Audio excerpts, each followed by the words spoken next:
পুনর্জন্মের অপেক্ষায় নেইমার 2026 বিশ্বকাপে ব্রাজিলের স্বপ্ন ভেঙেছে, নেইমারের চোখ ভিজেছে, আর ফুটবল দুনিয়ায় শুরু হয়েছে একটাই প্রশ্ন: সত্যিই কি শেষ হয়ে গেল হলুদ জার্সির সবচেয়ে আলোচিত অধ্যায়, নাকি এ কেবল ঝড়ের আগে নেমে আসা নীরবতা? ব্রাজিল কিংবদন্তি রোনালদিও নাজারিও অন্তত বিশ্বাস করেন শেষ বাঁশি এখনো বাজেনি। মেটলাইফ স্টেডিয়ামের সবুজ ঘাসে সেদিন শুধু একটি ম্যাচের পরাজয় হয়নি, ভেঙে পড়েছিল কোটি ব্রাজিল সমর্থকের স্বপ্নও। নরওয়ের কাছে 2-1 গোলে হেরে রাউন্ড অফ 16 থেকেই বিদায় নেয় 5 বারের বিশ্ব চ্যাম্পিয়নরা। শেষ বাঁশি বাজতেই কান্নায় ভেঙে পড়েন নেইমার। 34 বছর বয়সী এই তারকার চোখের জল যেন বলে দিচ্ছিল, হয়তো এখানেই শেষ, হয়তো এটাই শেষ বিশ্বকাপ। শেষবারের মতো সেলেসাওদের হয়ে বড় মঞ্চে লড়াই।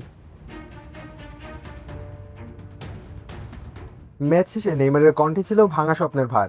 তিনি বলেছিলেন তিনি সবকিছু উজাড় করে দিয়েছেন, কিন্তু মনে হচ্ছে তার গল্প এখানেই শেষ। শান্তি। ক্লিক ফ্যান, প্রশান্তির হাওয়া ছড়িয়ে যাবে সবখানে। নেইমারের অবসরের ইস্যু নিয়ে এবার সামনে এসে দাঁড়িয়েছেন 2022 বিশ্বকাপ জয়ী কিংবদন্তি রোনালদো নাজারিও। TNT স্পোর্টস ব্রাজিলকে দেওয়া সাক্ষাৎকারে তার বার্তা ছিল স্পষ্ট: এখন নয়, নিজের ওপর বাড়তি চাপ নয়, আগে সময় নাও, তারপর সিদ্ধান্ত নাও। রোনালদোর এই বিশ্বাসের পেছনে আছে শত যুক্তিও। প্রায় 2 বছর ভয়াবহ চোটের সঙ্গে লড়াই করে বিশ্বকাপের মঞ্চে ফিরেছিলেন নেইমার। যে ফুটবলার মাঠে ফিরতেই নিজের শরীরকে সীমার শেষ প্রান্ত পর্যন্ত ঠেলে দিয়েছেন, তাকে একটি ব্যর্থ টুর্নামেন্ট দিয়ে বিচার করা সম্ভব নয়। রোনালদোর মতে নিয়মিত খেলতে পারলেই ফিরবে ছন্দ, ফিরবে গোল, ফিরবে সেই চেনা আত্মবিশ্বাস। আর আত্মবিশ্বাসী নেইমার মানেই প্রতিপক্ষের রক্ষণভাগের নতুন দুঃস্বপ্ন। ব্রাজিলের বর্তমান দলে প্রতিভার অভাব নেই। ভিনিসিয়াস জুনিয়র, রদ্রিগো কিংবা এস্তোভাওদের মতো তরুণরা ভবিষ্যতের আশা।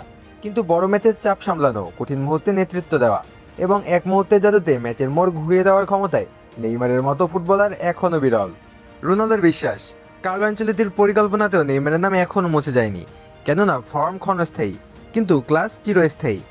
মাঠে জায়গা, সময় আর ছন্দ ফিরে পেলেই নেইমার আবারও প্রমাণ করতে পারবেন কেন এত বছর ধরে তিনি ব্রাজিলের সবচেয়ে বড় ভরসা ছিলেন। এদিকে সামাজিক যোগাযোগ মাধ্যমেও যেন নতুন করে জেগে উঠেছে স্বপ্ন। কৃত্রিম বুদ্ধিমত্তা দিয়ে তৈরি একটি ভিডিওতে 2030 বিশ্বকাপে নেইমারকে শেষবারের মতো বিশ্বকাপ জয়ের লড়াইয়ে দেখা যায়। সেই ভিডিওটি আবেগ ছুঁয়েছে লাখো মানুষের।